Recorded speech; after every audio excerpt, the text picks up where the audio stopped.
So this part is probably one of the more complicated steps of the process, but it's also one of the most important. So the idea is we want to clean all this up. We want it to look authentic. We want it to look as though this face is supposed to be there. So any sort of pieces that don't make sense we have to fix. Also, if we're not using areas, we're going to have to remove them as well. So it really doesn't matter what kind of order that you do these things. For example, I want to get rid of anything down below here. So it is part of this layer that is his face and his head and his neck and stuff. So we're going to use the eraser tool, and we want to make sure that we're on this layer, and we're just going to erase this. I do not have to be concerned about the V part here because it is a separate layer. So I'm just removing what I'm not going to use, which is down below here. Okay. So the next thing is we want to remove parts of the card that we're not going to be using, such as the hair over here and over here. So what we're going to use is the clone stamp tool. Shortcuts the letter S. So the way that we use this tool is you have to pick what kind of brush you want. Now I'm using the brackets next to the P to make it bigger and smaller. You also have to find a target area. Now this is going to be white. If this wasn't here and this wasn't here, we would put white in its place. So we're going to find a nice large area as a target of white, which is right here, and you're going to take a sample of it. Make sure you're on the background layer because that's where you're going to be sampling the target. And we're going to hold down the Alt option button. If you hold it down, it changes into a target looking thing, and we just click.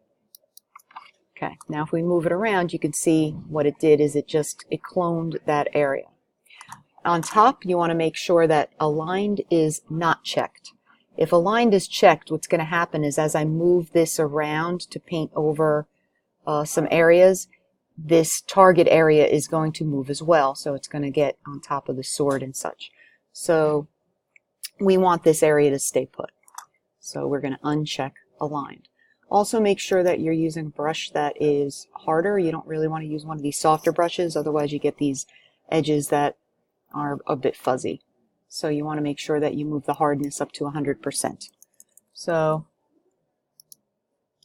after that, I'm going to go make sure I'm on the background layer, and I'm just going to start clicking. You can see it's not affecting his face because his face is a separate layer, but if I remove make it invisible, you can see that this is what it is affecting. So if you feel a bit clumsy and you want to make the brush smaller, you can do that. So I'm not going to be using any of this over here. Let's put this back where we're at. I'm going to continue to remove it. Okay, so that should look much cleaner. Now the next part, again, this part gets really pretty complicated. We have to rebuild this area here. We also have to fix this up. So there's going to be a process of using the clone stamp tool. There will also be a process of using the eraser tool, and we'll even recreate some pieces by using cutting pieces and making copies of them. So for the one thing is, if we were to recreate this line of the shoulder would continue all the way up to his ear. So we could use the polygonal lasso tool and make a selection such as this, and we can make a copy of it. So what we did is we just made a copy of a piece that looks like this that we can use to extend the line. Okay, and I rotated it a little bit so it kind of bent down. Another thing you can do if you want is you can use the clone stamp tool for some areas that you want to rebuild. I'm going to zoom into this part right here. So if we're going to recreate this little space right here, it's going to continue up like this. So you would have this pattern continue. So if I'm going to recreate this part, I can use the clone stamp tool, but this time I can resample an area that I want to copy, such as here.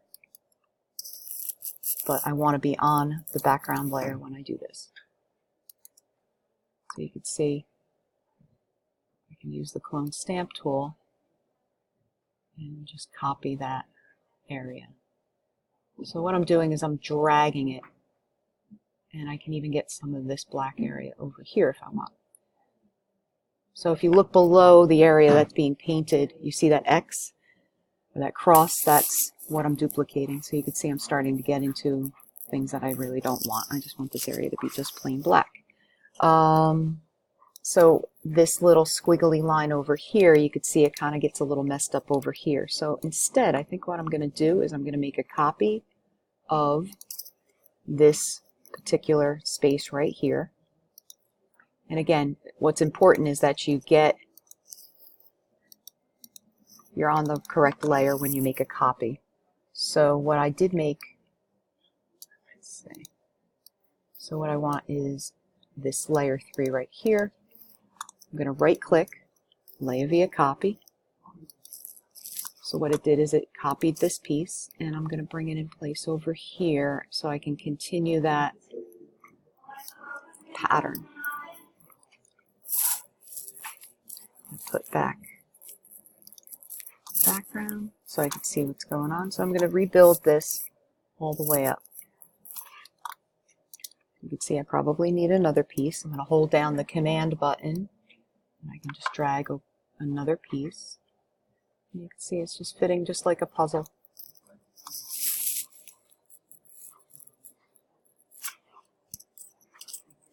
Okay.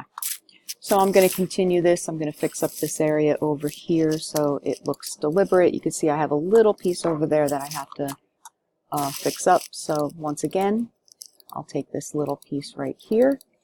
I'll make a copy of that layer. Just make sure that I'm on the correct layer. Yep, that's the one I'm copying it from. Layer via copy.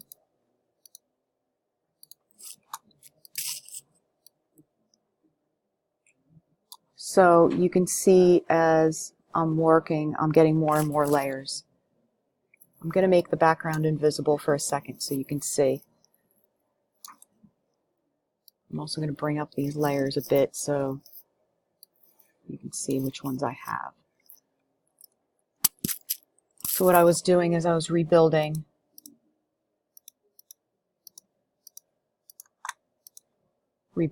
this whole collar with a series of little pieces. If once I'm pretty happy with the way things are coming out, I can glue all of these layers together. So I can hold down the Shift button. Actually, I'm going to hold down the Command button instead. And what it'll allow me to do is select all these little pieces, and I can merge these together. Right click, merge layers. So now this thing is all kind of glued down in one unit.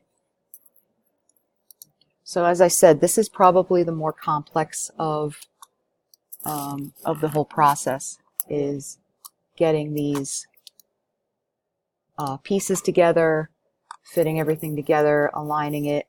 So what I'm going to do to finish this up is I want to expose this blue sash a bit.